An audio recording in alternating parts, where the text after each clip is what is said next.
শোনো শোনো বলি শোনো করুণ ঘটনা, কেমন ছিল জান্নাত রানী মা ফাতেমা। শোনো শোনো বলি শোনো করুণ ঘটনা, কেমন ছিল জান্নাত রানী মা ফাতেমা।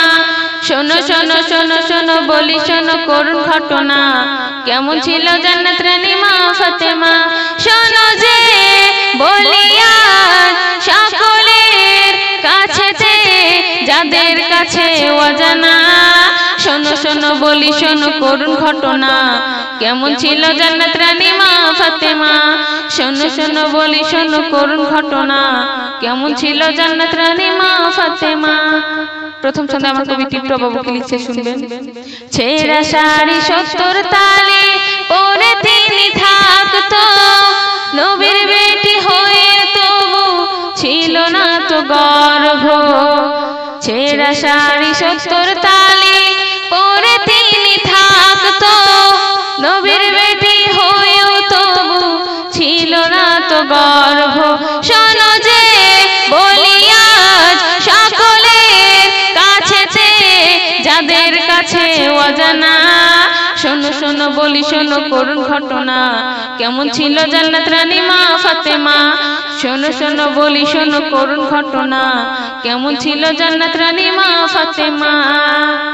স্বামী ছাড়া কেউ দেখেনি, দেখতে কেমন ছিল, আল্লাহর ভয় থাকতো সদা, দুনিয়া ভুলে গেল।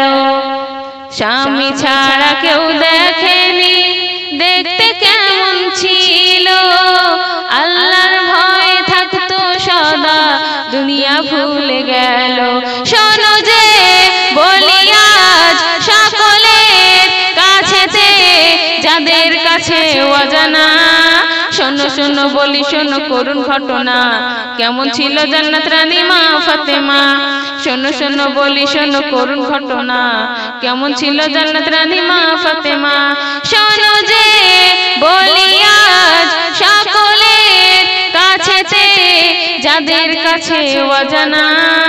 শোনো শোনো বলি শোনো করুণ ঘটনা, কেমন ছিল জান্নাত রানী মা ফাতেমা।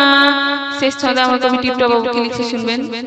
আধার রাতে দাফন দিল স্বামী সন্তান মিলে, টিপটপ বাবু কলম ধরে যায় রে আজ বলে। শোনো যে বলি আজ সকলের কাছে যাদের কাছে অজানা। শোনো শোনো বলি শোনো করুণ ঘটনা, কেমন ছিল জান্নাত রানী মা ফাতেমা। শোনো শোনো বলি শোনো করুণ ঘটনা, কেমন ছিল জান্নাত রানী মা ফাতেমা। শোনো যে বলি আজ সকলের কাছে যাদের কাছে অজানা। শোনো শোনো বলি শোনো করুণ ঘটনা, কেমন ছিল জান্নাত রানী মা ফাতেমা। শোনো শোনো বলি শোনো করুণ ঘটনা, কেমন ছিল জান্নাত রানী মা।